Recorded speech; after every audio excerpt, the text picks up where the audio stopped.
PETA, they are in the news once again. They're in the news like every other month for something bizarre happening. This time it's about a billboard that they had put up in England. Let's take a look.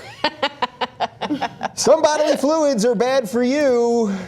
Don't swallow, ditch dairy. It appears that woman has been jizzed on. That's what's happening there. In case, go ahead and say it's milk. In case you guys aren't clear.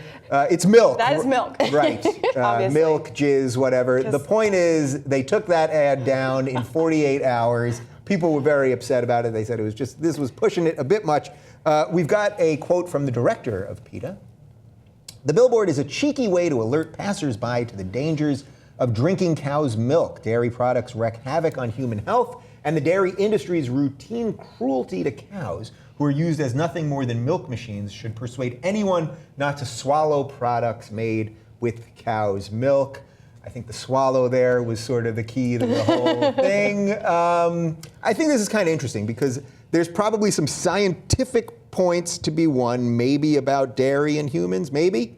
I mean, science people? Yeah, technically everyone is lactose intolerant. You just build up, immunity to it. But the thing is like, they're right to a degree that the cruelty that goes on with cows in the dairy industry is terrible. It really is. So I understand that they're trying to make that point, but this is just so like gross. And I feel like, but honestly, it's working. People are talking about it.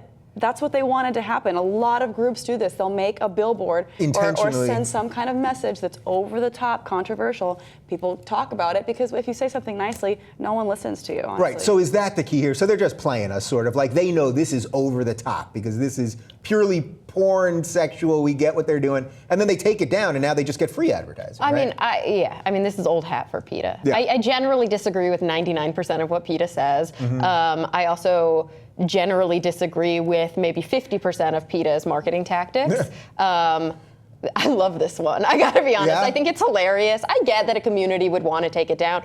That's their prerogative to put pressure on the billboard company to have never put it up. That's a different conversation altogether. But I think it's funny. I don't know what else to say about it except it's funny. Yeah. And also, really, if the argument that's made is that you're concerned that your kids are going to see it and they're not ready to see something like that, or they're going to be, it's parents trying to protect their children, I personally don't think kids would get it. I was going to say, I hope that they don't get that reference. Exactly. Right, like a kid either is going to not get it, in which case you can sort of say something that will, satisfy that unknowing. You just don't go into the double entendre. You just stick to the single meaning of it. She got splashed with milk. Exactly, and they're trying to say nobody wants milk in their you. face, right?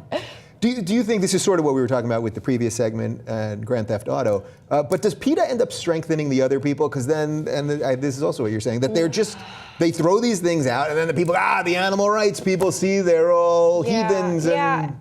And I mean, this is a tough one because I feel like that with a lot of different groups. Like recently, American Atheists put out a very controversial billboard. We did that last week. And, people are saying the same thing. Isn't it strengthening the opposite side? And to a degree, it is. But then if you keep putting out messages like that, whenever you do come back a little bit and you are more conservative on your stance, people see it as more acceptable because they've already seen something far worse. And I feel that way about this billboard. This is tame for PETA. I mean, this isn't throwing blood on somebody wearing fur in public. This is really fake sperm on someone's face. It's a picture. You know what I mean? Yeah. It's an advertisement. It's fine. Yeah. It's tame. All right, well, the ad was taken down. We've talked about it. What do you guys think? Let us know in the comments right down below.